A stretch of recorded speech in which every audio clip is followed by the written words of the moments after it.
പ്രിയമുള്ളവരെ, നമ്മൾ വീണ്ടും ഒരു വീഡിയോ ആയിട്ട് കണ്ടുമുട്ടാൻ തക്കോണം കർത്താവ് വീണ്ടും ഒരു സാവകാശം ഒരുക്കി തന്നു. നമ്മളിരിക്കുന്ന വിഷയം ഞങ്ങൾ ദൈവത്തിൽ നിന്നുള്ളവരാകുന്നു.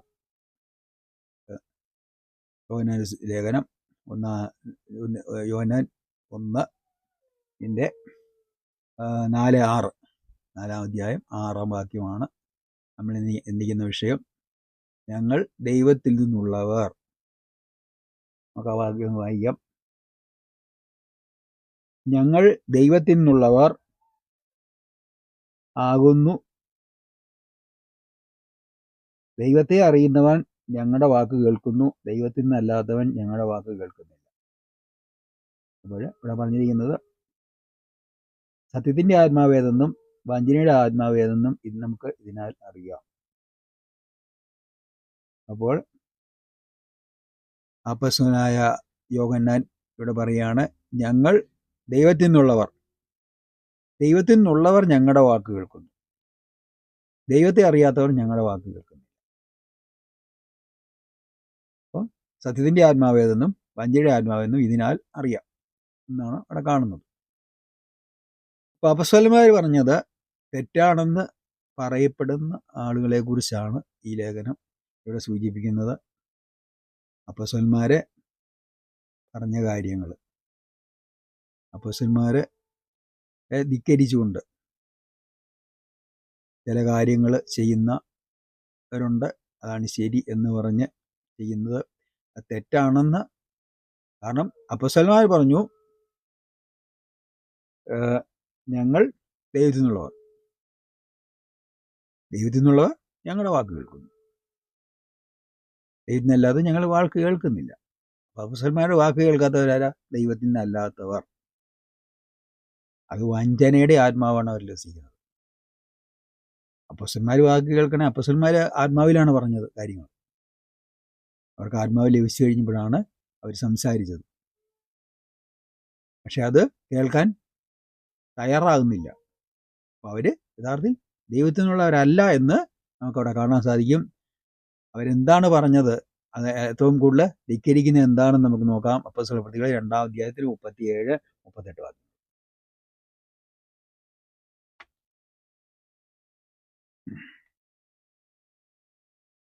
ഇത് കേട്ടിട്ട് അവർ ഹൃദയത്തിൽ കുത്തുകൊണ്ട് പത്രോസിനോടും ശേഷം അപ്പോസ്തലന്മാരോടും, സഹോദരന്മാരായ പുരുഷന്മാരെയും ഞങ്ങൾ എന്ത് ചെയ്യേണ്ടു എന്ന് ചോദിച്ചു. പത്രോസ് അവരോട്, നിങ്ങൾ മാനസാന്തരപ്പെട്ട് നിങ്ങളുടെ പാവങ്ങളുടെ മോചനത്തിനായി ഓരോരുത്തൻ യേശുക്രിസ്തുവിന്റെ നാമത്തിൽ സ്നാനമേൽപ്പിൻ, എന്നാൽ പരിശുദ്ധാത്മദാനം നിങ്ങൾ ലഭിക്കും. വാഗ്ദത്തം നിങ്ങൾക്കും നിങ്ങളുടെ മക്കൾക്കും നമ്മുടെ ദൈവമായ കർത്താവ് വിളിച്ചു വരുന്ന ദൂരസ്ഥരായമാരെ ഏവർക്കും ഉള്ളതല്ലോ. എല്ലാവർക്കും ഉള്ളതാണ് ഈ വാഗ്ദത്തം. അതിനെന്ത് ചെയ്യണം? മാനസാന്തരപ്പെടണം, യേശുക്രിസ്തുവിന് നാമത്തിൽ സ്നാനം വെക്കണം എന്നാ അപ്പോസ്തലന്മാർ പറഞ്ഞു. അല്ലാതെ പിതാവിൻ്റെ പുത്രൻ്റെ നാമത്തിൽ സ്നാനം വെക്കാനല്ല പറഞ്ഞത്. പിതാവിൻ്റെ പുത്രൻ്റെ നാമത്തിൽ സ്നാനം വെക്കാൻ കർത്താവ് പറഞ്ഞെങ്കിൽ അതിൻ്റെ യഥാർത്ഥ സത്യം പൊരുള് അപ്പോസ്തലന്മാർക്ക് ബോധ്യമായി ആത്മാവ് വന്നപ്പോൾ. അതുകൊണ്ടാണ് അവരങ്ങനെ പറയാൻ കഴിയുന്നത്. അല്ലാതെ അവരതിനെ ധിക്കരിക്കുകയല്ല ചെയ്തത്. അത് അതിൻ്റെ ശരിയായ പൊരുൾ എന്താണ്, അതിൻ്റെ അർത്ഥം എന്താണെന്ന് അപ്പോസ്തലന്മാർക്ക് ബോധ്യം വന്നു. അതെന്തുകൊണ്ട്? അത് ദൈവത്തിനുള്ളവരായതുകൊണ്ട്. അത് ദൈവത്തിനല്ലാത്തവർക്ക് അത് ബോധ്യം വരുന്നില്ല. അപ്പോസ്തലന്മാർ ഈ തെറ്റാണെന്ന് പറയും. കാരണം കർത്താവ് പറഞ്ഞില്ല അതങ്ങനെ തന്നെ ചെയ്യണം എന്നവർ ശഠിക്കും. യഥാർത്ഥത്തിൽ അപ്പോസ്തലന്മാർക്ക് അതിൻ്റെ അർത്ഥം എപ്പോൾ മനസ്സിലായി? ആത്മാവ് വന്നപ്പോൾ. അതാണ് അവർ പറഞ്ഞ്, നിങ്ങൾ മാനസാന്തരപ്പെട്ട് ഓരോരുത്തൻ യേശുക്രിസ്തു നാമത്തിൽ സ്നാനമേൽപ്പിൻ എന്ന് പറഞ്ഞത്. ഇനി ചിലർ ഇതിനെ കൊണ്ട് തർക്കിക്കുന്നുണ്ട്. അപ്പോൾ പത്രോസാണ് യേശുക്രിസ്തു നാമത്തിൽ സ്നാനപ്പെടുത്തിയത്, പൗലോസ് സ്നാനപ്പെടുത്തിയത് അങ്ങനെയല്ല. പൗലോസ് സ്നാനപ്പെടുത്തിയത് കർത്താവ് യേശുവിന്റെ നാമത്തിലാണ്. രണ്ടും ഒന്ന് തന്നെയാണ്, അർത്ഥത്തിൽ ഒന്ന് തന്നെയാണ്.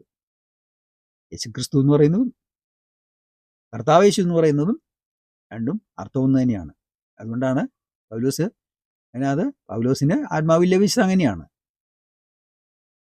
പൗലോസിന് യേശു പറഞ്ഞൊന്നും അറിയില്ല, പക്ഷെ ആത്മാവ് വെളിപ്പെടുത്തി കൊടുത്തതാണ്.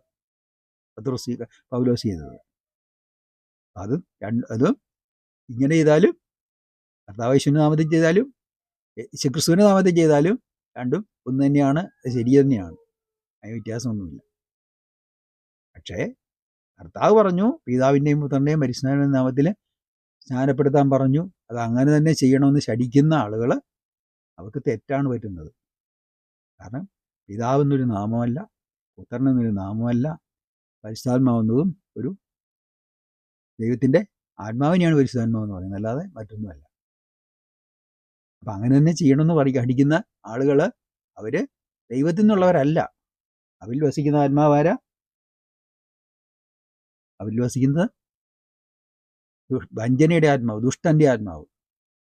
അതുകൊണ്ടാണ് അവർ അതങ്ങനെ തന്നെ വേണമെന്ന് ശഠിക്കുന്നത്. അപ്പസ്തലന്മാർക്ക് ആത്മാവ് ലഭിച്ചത് അവർ അംഗീകരിക്കുന്നില്ല. അപ്പസ്തലന്മാർക്ക് ആത്മാവ് ലഭിച്ചപ്പോഴാണ് അവർ പറഞ്ഞത് എന്നവർ അംഗീകരിക്കുന്നു എങ്കിൽ അപ്പസ്തലന്മാർ പറഞ്ഞതും അംഗീകരിക്കും. അതാണ് അപ്പസ്തലന്മാർ പറഞ്ഞത്, ഞങ്ങൾ ദൈവത്തിൽ നിന്നുള്ളവർ, ദൈവത്തെ അറിയുന്നവർ ഞങ്ങൾ പറയുന്നത് അംഗീകരിക്കും, അനുസരിക്കും. അപ്പോൾ അവരെ അനുസരിക്കുന്നില്ലെങ്കിൽ, അവരെ അംഗീകരിക്കുന്നില്ലെങ്കിൽ അവർ ഒരിക്കലും ദൈവത്തിൽ നിന്നുള്ളവരല്ല, അത് ദുഷ്ടനിൽ നിന്നുള്ളവർ തന്നെയാണ് എന്ന് നമുക്കവിടെ വ്യക്തമായി കാണാൻ സാധിക്കും. കേട്ട വചനം എല്ലാവർക്കും അനുഗ്രഹമായി തീരട്ടെ എന്ന് പ്രാർത്ഥിച്ചുകൊണ്ടല്ലോ.